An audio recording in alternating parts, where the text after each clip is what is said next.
Friends, welcome to my channel that is easy learning. तो इसके पहले मैंने आपको ट्रेन बेस्ड क्वेश्चंस कराए थे। ट्रेन बेस्ड क्वेश्चंस का पार्ट 1 कराया था, जिसमें मैंने आपको बेसिक क्वेश्चन कराया था कि जब एक ट्रेन एक मैन को क्रॉस करती है तो उस क्वेश्चन को आप कैसे सॉल्व करोगे, उस टाइप के क्वेश्चन को। तो अब आपको नेक्स्ट पार्ट में क्या देखना है कि जब दो ट्रेन आपस में एक दूसरे को क्रॉस कर रही हैं, two trains are crossing each other, या तो फिर वो अपोजिट डायरेक्शन में क्रॉस करती हैं या फिर वो सेम डायरेक्शन में क्रॉस करती हैं, तो ऐसे क्वेश्चंस को आप कैसे सॉल्व करोगे। ओके तो सबसे पहले हम कॉन्सेप्ट देखते हैं कि जब दो ट्रेन एक दूसरे को क्रॉस करती हैं तो उसमें आप कैसे लेंथ कैलकुलेट करते हो, कैसे उनकी रिलेटिव स्पीड कैलकुलेट करते हो। तो इसमें फर्स्ट पॉइंट है आपका, when two trains cross each other they will travel the length equal to the sum of their lengths.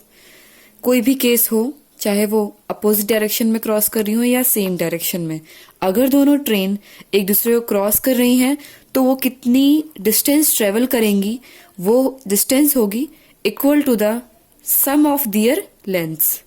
तो ये समझ में आ गया कि दोनों की डिस्टेंस जो है निकालने के लिए दोनों की लेंथ को सम कर देंगे, वो आ जाएगी उनकी डिस्टेंस। फिर सेकेंड पॉइंट है, when two trains are moving in opposite directions their speeds should be added to find the relative speed. अगर दो ट्रेन अपोजिट डायरेक्शन में ट्रेवल कर रही हैं तो उनकी रिलेटिव स्पीड आप कैसे निकालोगे। तो वो मैंने पहले भी बताया था कि अगर दो चीजें अपोजिट डायरेक्शन में ट्रेवल कर रही हैं तो उनकी रिलेटिव स्पीड आएगी सम ऑफ दियर स्पीड्स। ठीक है, दोनों की स्पीड को सम कर देंगे। ठीक है, तो दोनों की स्पीड को सम कर देंगे तो उनकी रिलेटिव स्पीड आ जाएगी। अब थर्ड पॉइंट है, when trains are moving in same direction the relative speed is difference of their speeds. तो अगर जो वो ट्रेन है वो सेम डायरेक्शन में ट्रेवल कर रही हैं तो उनकी relative speed difference of their speeds के इक्वल होगी। दोनों की स्पीड के डिफरेंस से हम उनकी रिलेटिव स्पीड निकालेंगे। ओके, तो इन पॉइंट से हम क्वेश्चंस को सॉल्व करेंगे। ओके, तो ये जो क्वेश्चन है, trains running in opposite direction, अगर दो ट्रेन अपोजिट डायरेक्शन में ट्रेवल कर रही हैं तो उसका ये क्वेश्चन दिया हुआ है। क्वेश्चन देखते हैं, two trains 120 metre, 121 metre and 99 metre in length are running in opposite directions, one at the rate of 40 and other at the rate of 32 km per hour. In what time will they be completely clear of each other from the moment they meet? दो train हैं जिनकी length given है 121 metre and 99 metre. तो हम लोगों ने इस data को नोट कर लिया, L1 is equal to 121 and L2 is equal to 99 metre. Okay, next उनकी स्पीड दी हुई है, तो उनकी स्पीड S1 हमने ले ली। फर्स्ट ट्रेन की स्पीड है 40 किलोमीटर पर आवर और सेकेंड की स्पीड है S2 है 32 किलोमीटर पर आवर। अब इसमें ये पूछा गया है कि दोनों ट्रेन अपोजिट डायरेक्शंस में आ रही हैं, ट्रेवल कर रही हैं, तो दोनों को एक दूसरे को क्रॉस करने में कितना टाइम लगेगा। सिंपल सा क्वेश्चन है। तो सबसे पहले बताया था मैंने कि अगर दोनों ट्रेन अपोजिट डायरेक्शन में ट्रेवल कर रही हैं तो उनकी रिलेटिव स्पीड क्या होगी। रिलेटिव स्पीड जो होगी वो होगी S1 प्लस S2। तो S1 कितना है आपका 40 है और S2 है आपका 32। दोनों को आपने ऐड कर दिया तो आ गया 72 किलोमीटर पर आवर।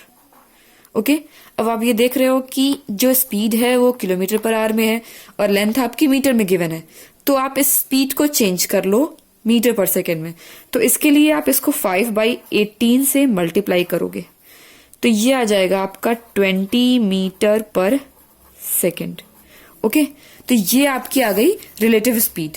अब आपको डिस्टेंस निकालनी है, तो डिस्टेंस कितनी ट्रेवल करेंगी, डिस्टेंस हो जाएगी L1 प्लस L2।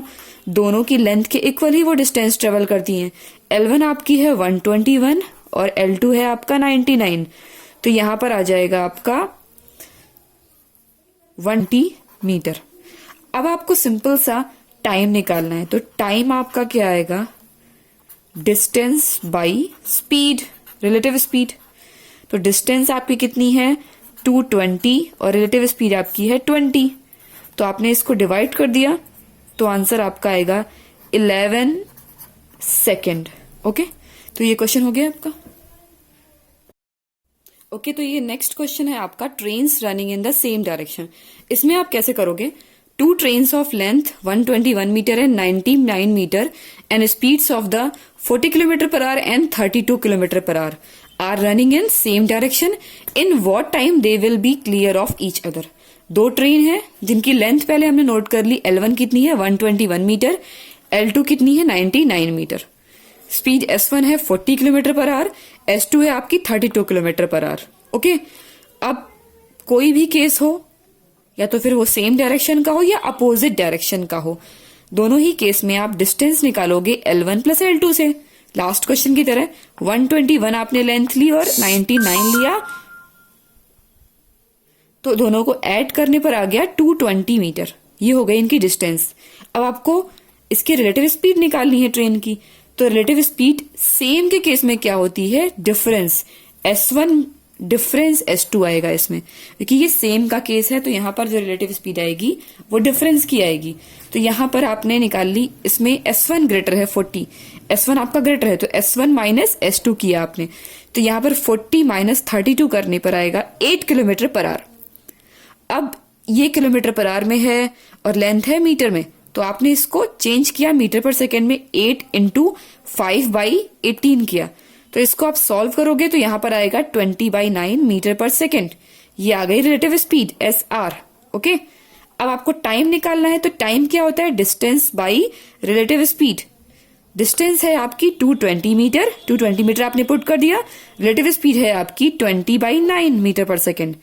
इसको आपने सॉल्व कर लिया तो आपका आंसर आ गया 99 सेकेंड। ओके, तो आपको ये ध्यान रखना है कि क्वेश्चन कोई भी हो, अपोजिट डायरेक्शन का या फिर सेम डायरेक्शन का, डिस्टेंस आएगी L1 प्लस L2 से और रिलेटिव स्पीड आएगी केस के अकॉर्डिंग। अगर सेम डायरेक्शन का केस है तो स्पीड निकालने के लिए आप स्पीड को डिफरेंस निकालोगे, और अगर अपोजिट डायरेक्शन का केस है तो स्पीड निकालने के लिए आप स्पीड जो दोनों की है उसका सम निकालोगे। ओके, तो क्लियर हो गया आपको ये क्वेश्चन? अगर आपको मेरा वीडियो पसंद आया है तो please like my video and don't forget to subscribe my channel, and at last click on the bell icon so that you can get my latest video.